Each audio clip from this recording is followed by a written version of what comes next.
Today we're going to talk about positioning. Now positioning is a very complex topic, so covering the whole thing in one video is probably not possible.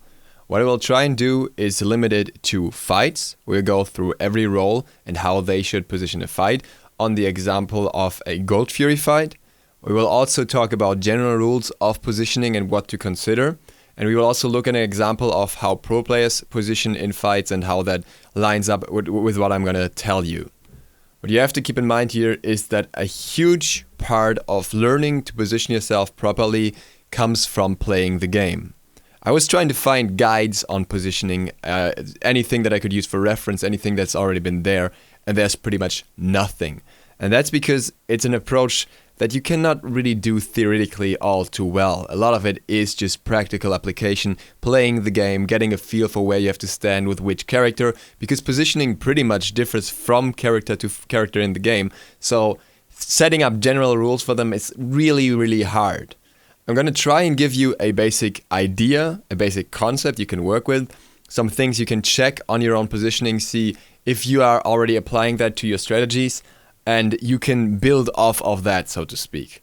So this is not going to be a complete summary of all you can do by any means. This is just an insight into what you can do, which should help you get started developing your unique style of positioning in a fight, because it can actually depend very much on the player. You will even see between different pro players that the positioning differs very much depending on which guard they're playing, and even on the same guard they can have completely different positioning styles.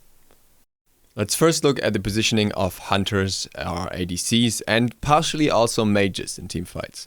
Now imagine a scenario where the Gold Fury is being attacked by the enemy team. So if I was the enemy, I would stand roughly around here in this area. This is where the whole enemy team is fighting the Gold Fury. Now we're in the opposing team, and where should we position? As an ADC, if I was all the way up there in the front line, I had an easy shot on every target that way, but that's pretty much it. I could get attacked from every single side. I would be very open to, well, any kind of attack, and as such I wouldn't even have any protection unless somebody is already in front of me. So this is a very dangerous spot to be in, and by shooting here I will show you where enemies could come from if I was in that spot. They could come from the right side, they could hide in the corner behind the Gold Fury if I don't have vision on anyone, or everyone rather. They could come from the left side, from behind there as well, and they could come from the back from two different directions. So I'm very open to attacks if I stand right here. So, is this a good position? Maybe not, because I'm really out in the open. But this position right here is actually worse. If I was between the two walls, I would have a lot less room to escape because I don't have the entrances anymore. I don't have much wiggle room to dodge attacks. So that space is actually worse than being up in the front, even though the space in the front has very many angles from which it can be attacked. So, where would you want to be? You would ideally want to be here in the back. Here in the back, there is pretty much nothing that can really reach you without you being able to see it first. Maybe from all the way behind the tower if somebody has already destroyed that tower, but it's very unlikely. So that back area is really safe, but obviously you can't hit enemies from there. So what you'll do is you'll stand up in the front there and dash back if there's any threat coming towards you, bringing you immediately in a safer position. So this is something that will work for a guard with a dash. You have these open windows where you can move to different directions. If you got an enemy attacking from the right, for example, you just dash to the other direction, or left rather in this case, and you can get out that way, reposition yourself, and be relatively safe, but have a good angle to deal damage most of the time. Which is a nice spot to be in for hunters that have that kind of tool in their kit. Now, some other hunters have even better tools in their kit, which would be leaps, because they allow you to reposition yourself over walls. So same scenario here, all of a sudden another position could be better for you. We'll go through two different spots in this example, showing where one is actually better than the other. So this is the standard spot that we were before. Now, we could position ourselves further to the left, we could still go around the corner to deal damage and stuff like that. And we could have the ability to not only dash away, but also jump over walls. But what you will see here, when I try to jump, is that's a really clunky jump. There are some spots on this stone where you can't jump over. So this is not the safest position to be in, and it's really easy for the enemy to follow up and walk around the stone as well. So, where would you want to be instead? On the right side, there's actually not too much of a threat. Ullr not only has the advantage of being able to play more aggressively because he has a very available stun in his kit, not as with Medusa. So if I was just to stand in the middle, I could use that as an escape, but it wouldn't nearly be as effective as another position on the right. Because if an enemy was to come to you, you could first of all CC them to be safer. You had a very good angle to attack the enemy team that way.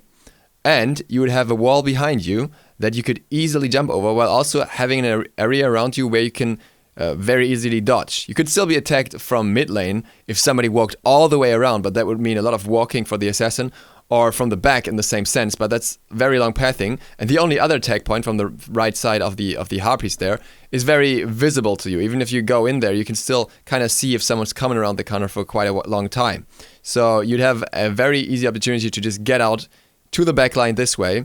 And this would not work for Medusa, but for Ulla, who has a leap, this would be a much better spot in terms of safety, as long as there's no Anhur on the enemy team that could impale him into the wall or stuff like that. Obviously, every enemy also plays into where you have to position, as such, for example, as it is the case with Anhur. Now for mages, things are a little bit different, but not that different. You still want to be kind of safe, and if you don't have an escape especially, you have to really consider your positioning, while with an escape you can kind of stay around the same areas. The difference between a mage and a hunter is a hunter needs to stay in fights for an extended period of time, most of the time if he's not fully ability based, in order to get his damage off.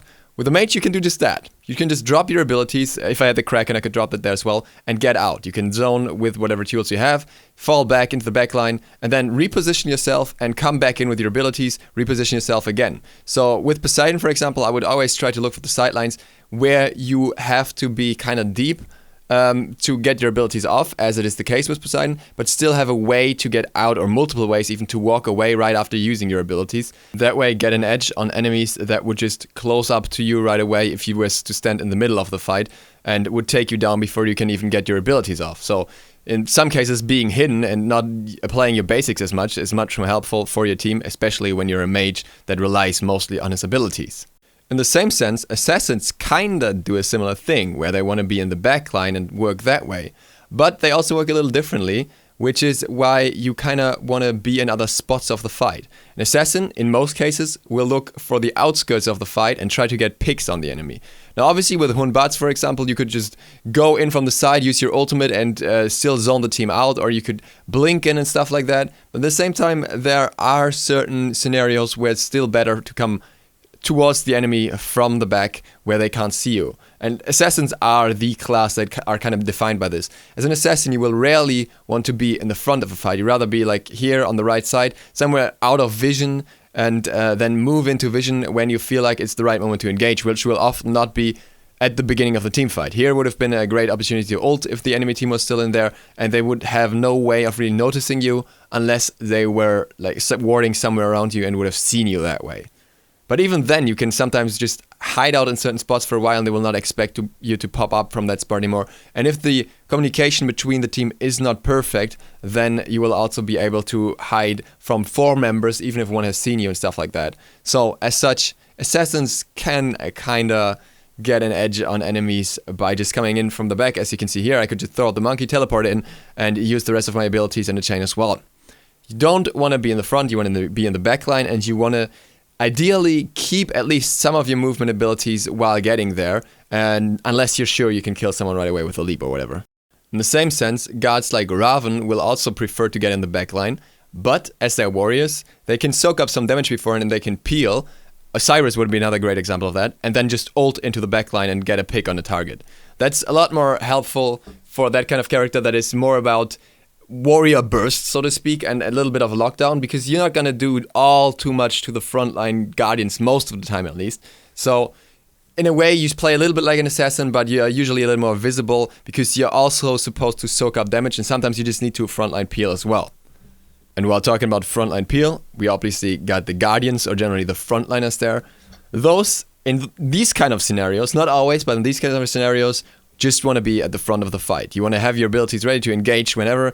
You want to peel the enemies off your allies, and that's basically all you do. So in this case, the position has to be in front of the Gold Fury. There's just no way around it. Sometimes you could dash in from the side, but dashing in from the front here, just taunting off the enemies, will most likely do more. You can also do zoning. If your team has to fall back, you could, for example, just turn around, follow them up, and drop a shield wall in the way here as Athena, just to zone off a little more, let the enemies walk through some damage if they want to get to you.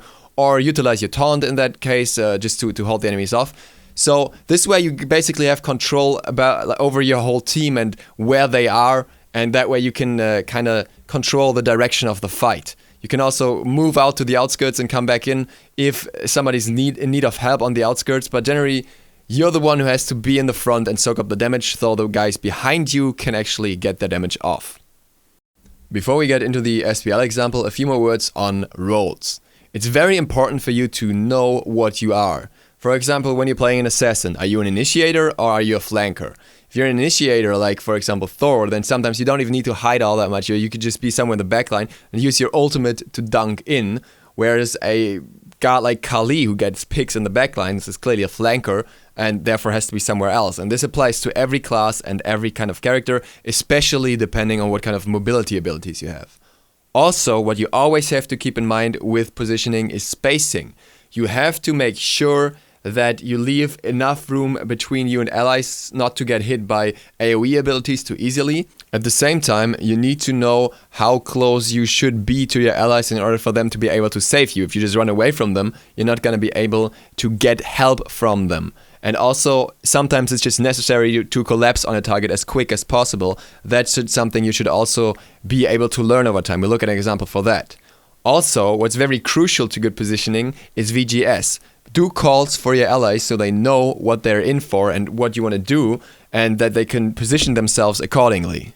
Last but not least, let's look at a clip from the recent fight of Noble versus Allegiance in one of the games at the Gold Fury. You can see Allegiance positioning himself around the Gold Fury, collapsing on one of the players from Noble right away because he's out of position. And then you can see Wowie and Aduro in the backline, not really going in, leaving themselves options to get out and utilizing those. Wowie here uses his ultimate over the wall, knowing that they cannot follow him there quickly enough. And now we see Wowie going into the front line in order to do exactly that peel. Despite of it not working out here really, they still are able to get a pick because Veneno, who plays overly aggressive, dashes in, and that allows Mirage to come in from the right side, flank, and get that kill. So, despite of this not working in their favor, because they were already behind and they were already struggling, the positioning kind of still applies. Whereas ALG did not have to play the same level of positioning there, as they were so far ahead that they could just play more aggressively and that way get their lead regardless. If you can collapse on an enemy team, if you're ahead enough, as you saw with MLC Stealth, who would just go in as Nox because he was so fat that he knew that he was a threat anyways and they couldn't shut him down easily enough, then positioning changes. Positioning can completely shift depending on your advantage or disadvantage in the game, and that's something worth keeping in mind as well. Here you can very much see this highlighted because the ones in the front are actually Weaken and Stealth, both not the tankiest players on the team, but they can still frontline at this point because there's just not enough threat from the enemy team for them to be that careful as the enemy team has to be with their positioning, and they can still snowball off of it, so to speak. With that, I hope I was able to give you a little insight into that topic. Thank you guys for watching. I will hopefully see you all tomorrow. Duke Sloth, out.